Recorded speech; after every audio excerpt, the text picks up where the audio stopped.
Time once again for a fall camp watch along, this time on a Tuesday evening.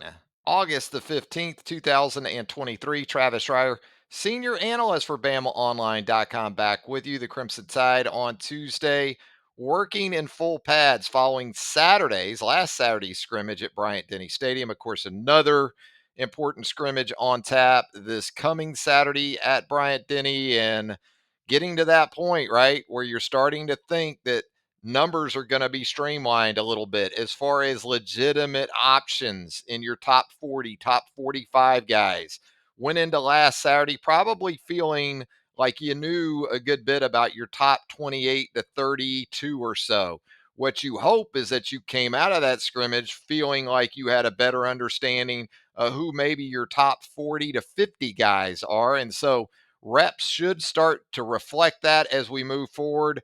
Still plenty of competition battles that are raging on. And I think even though it's a condensed version of footage that we have from the University of Alabama today, it does speak to some of that competition that is going on, with an emphasis maybe more so on the lines of scrimmage, the front seven on defense. And we also heard from Nick Saban following Tuesday's practice. So we may interject some of that into the watch along this evening as well. But as we get things started, there he is, Nick Saban, working through the early stages of Tuesday's practice.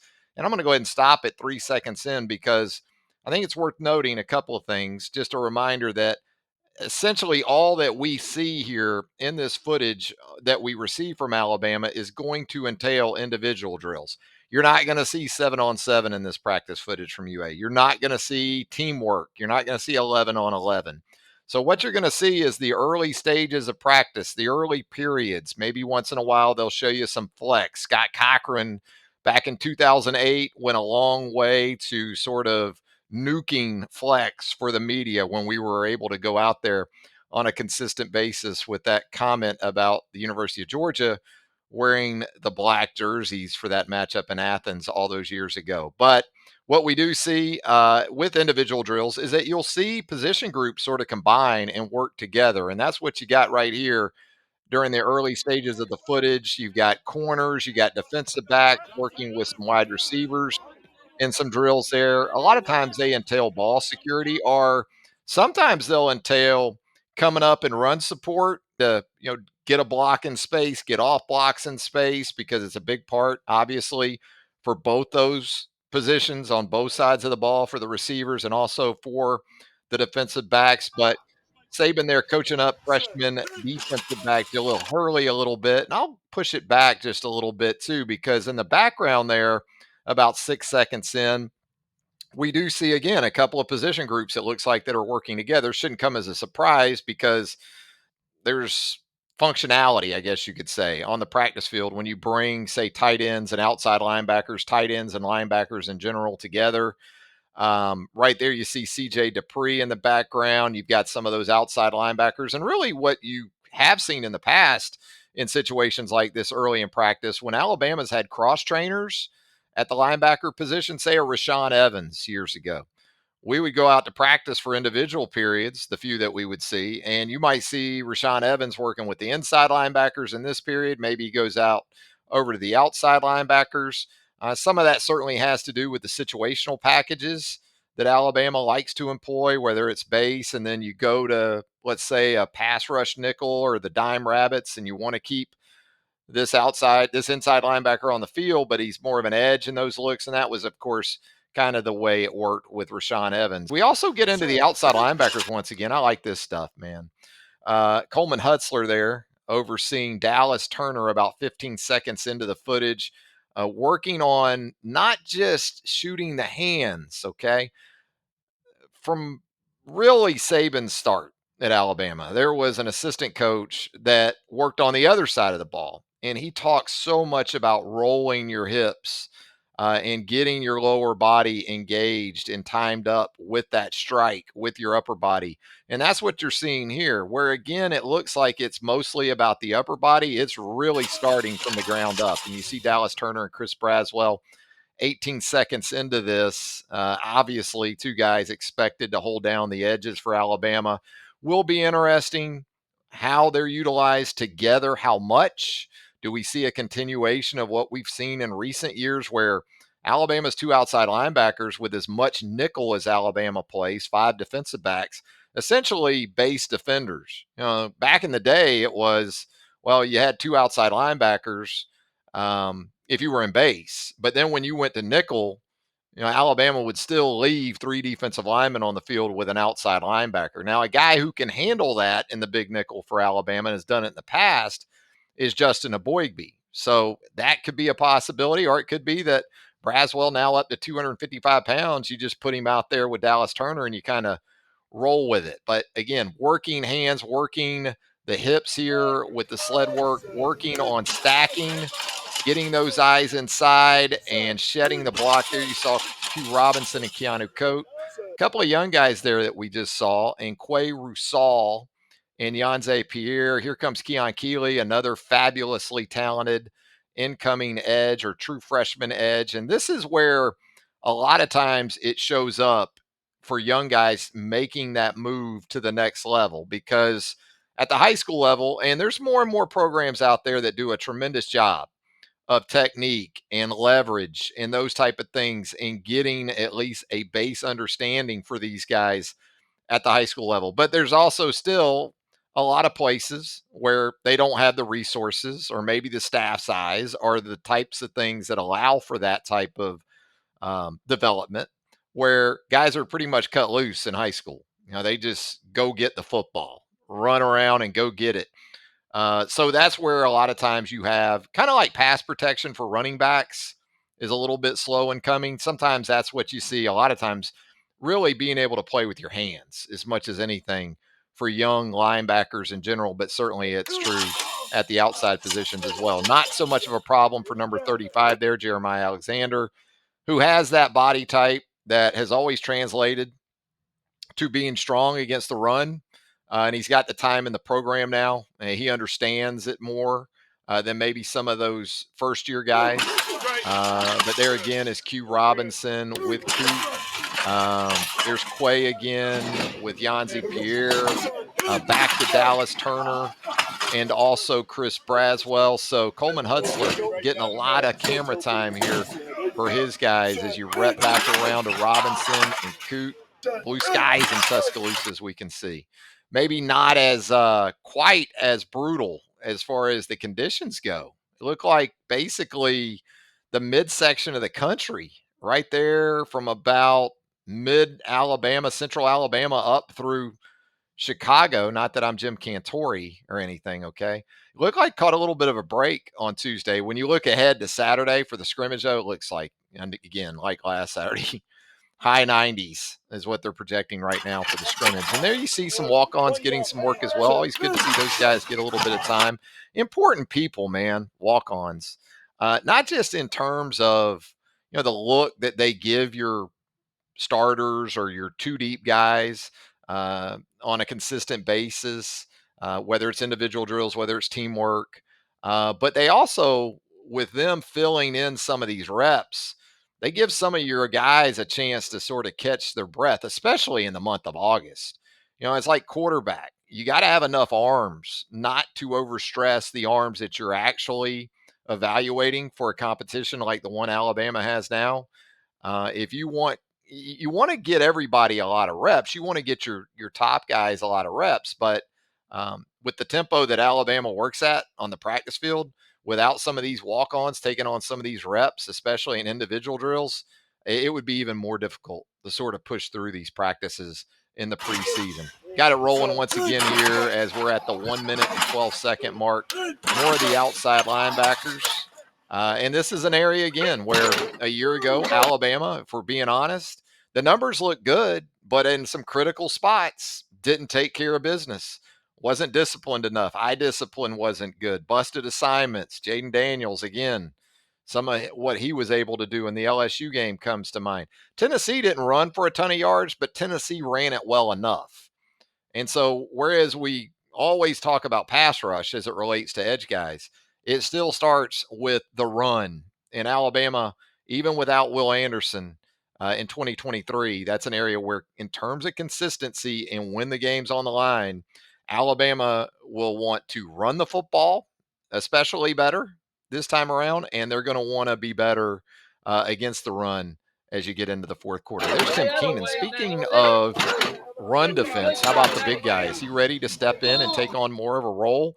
Jaheim Otis, by all accounts, has had a really good fall camp, but Keenan may be pushing himself into that mix for a top 5 or 6 role. And who knows? Maybe on early downs, if you feel like Jaheim Otis is at a point right now in his development where you can play him at a base end or a big nickel end, maybe you put Keenan out there with Jaheim Otis. You want to be stout against the run? That sounds pretty stout to me. You get into some of the younger guys as we roll the tape here as well. Anquin Barnes, looks like Isaiah Hastings working together there with Freddie Roach. And again, this is not a fun drill for veterans, but it is sort of a revealing drill like it is for the outside linebackers for the defensive linemen in terms of being able to synchronize their lower body, their upper body, the hand placement that's required to lock out that sled. Some guys make it look really easy, but you can almost hear it when you watch a veteran do this as compared to a young player. You don't even have to see it. The sound that it makes a lot of time will tell you what you need to know. More defensive line work here.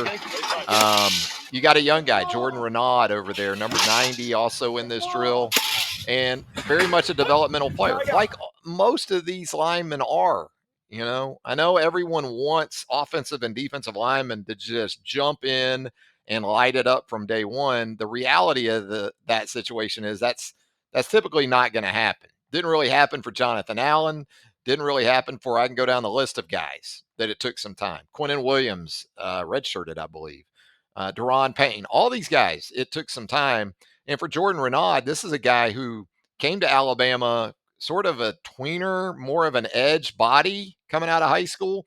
So he needs the time physically, kind of like Jonathan Allen needed.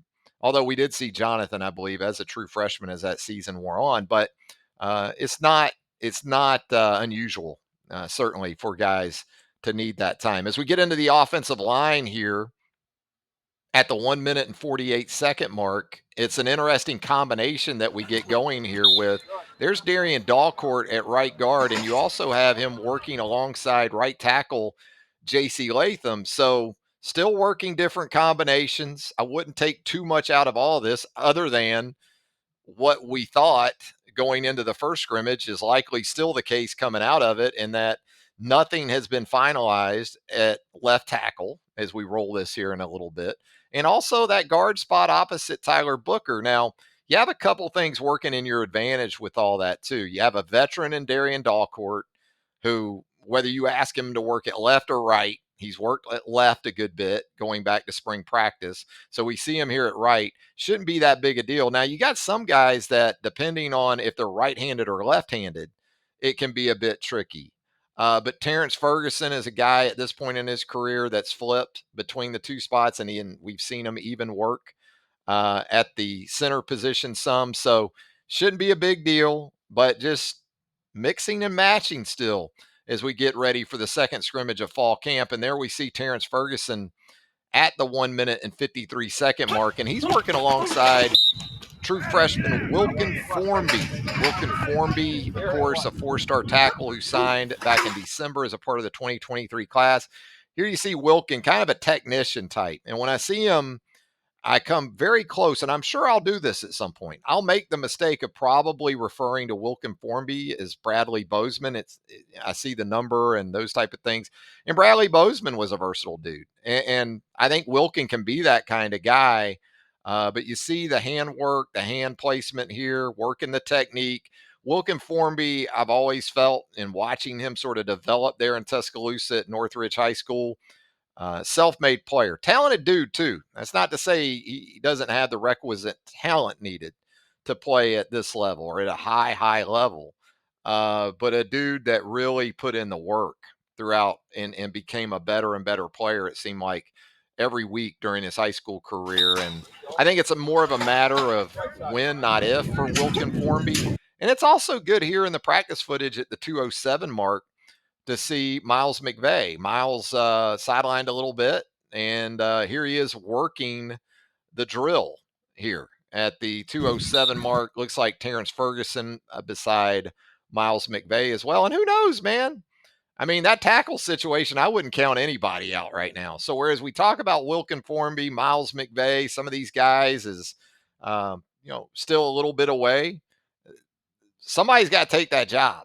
And it looks like right now it's still Caden Proctor that of that group of those young guys that you would point to as we see him right here at the 2 minute 13 second mark, working alongside Tyler Booker. Tyler Booker instead of the right side. In this drill, we see him on the left side. Tyler worked it both left and right throughout the 2022 season. It shouldn't be a problem for him either.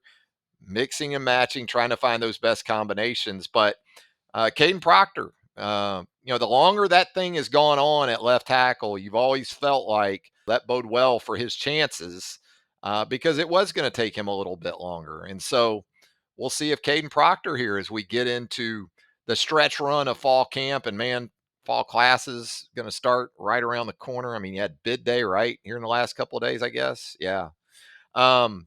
You're going to get into the start of classes, and that kind of times up with a lot of times that narrowing down, that thinning of the herd, and initially at least, and we're going to talk about this right now with the quarterbacks at the 2 minute and 15 second mark, initially repping and coming up with the groups that you're going to focus on for Middle Tennessee, because I know everybody's pointing to Texas. I mean, I in no way expect Middle Tennessee to come to Tuscaloosa and shock the world. But you can find yourself in a situation where uh, perhaps you don't have the confidence inspiring performance. You need to play well in the opener.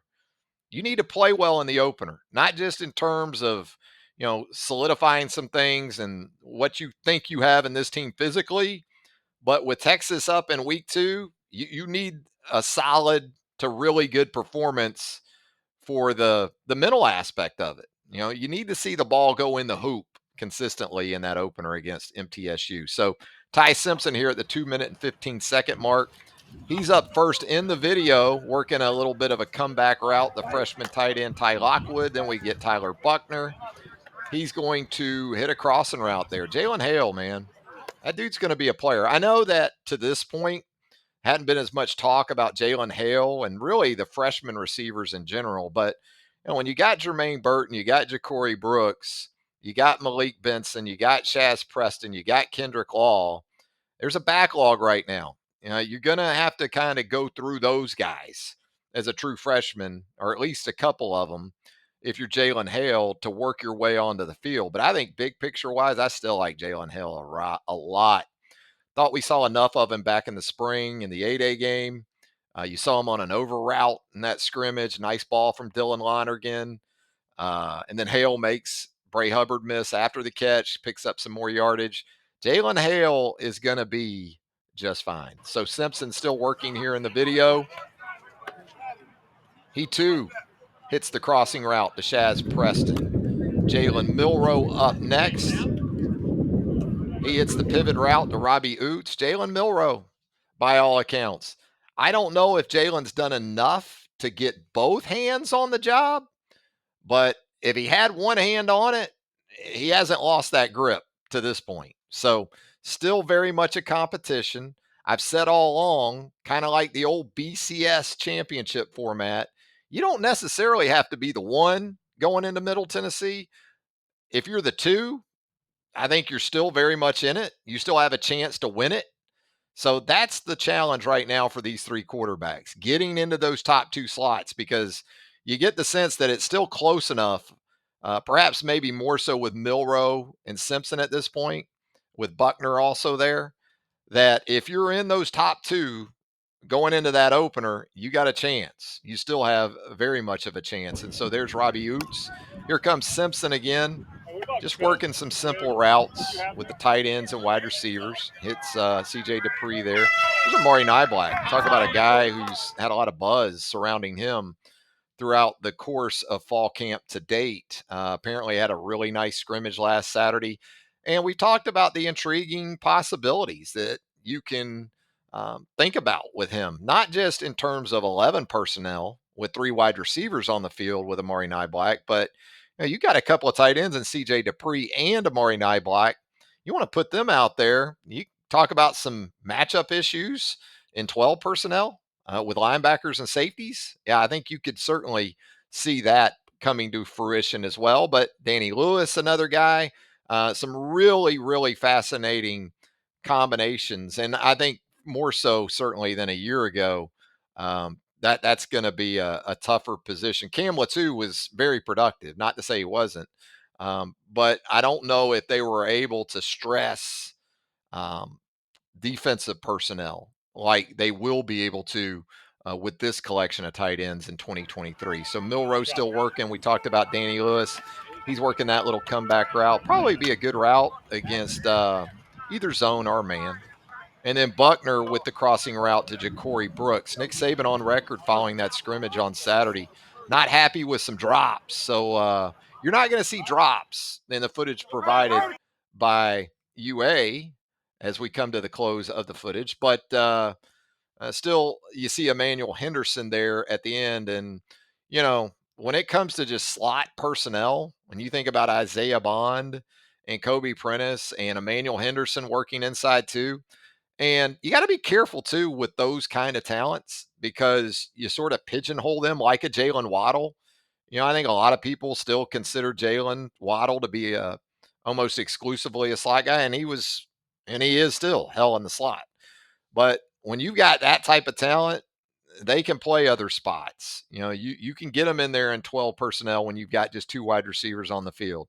And if they're good enough, if two or more of them are good enough, you can get two or more of them out there in 11 personnel. You're going to get your best wide receivers on the field, similar to what we talked about with the offensive line and certainly the secondary to this point, too, with the possibilities that Alabama has on the back end with the additions of Jalen Key and also Trey Amos from Louisiana. That's going to do it for the latest watch along here on the Bama Online podcast. We've got you covered right there at BamaOnLine.com. You need to come hang out with us if you don't already. I mean, come on, where you at? Come to the roundtable, our premium message board there at BamaOnline.com. It's a lot of fun. That's where you're going to find out all of the breaking news first is right there at the roundtable with us at BamaOnline.com. Tim Watts, Andrew Bone, Joseph Hastings, Charlie Potter, Clint Lamb, Jimmy Stein, myself, we're ready for you, ready to hang out right there at BOL. Travis Reier, thanking you once again. Again, if you haven't already, you'll be able to find this video on a consistent basis at the personal YouTube account at Travis Reier BOL. And of course, the show also uploads the audio version to the podcast home for the Bama Online Pod. Wherever you consume pods, you're going to find the Bama Online Podcast. So if you would subscribe to the pod as well and leave us a rating and a review, we would greatly appreciate that. Until next time, so long, everybody.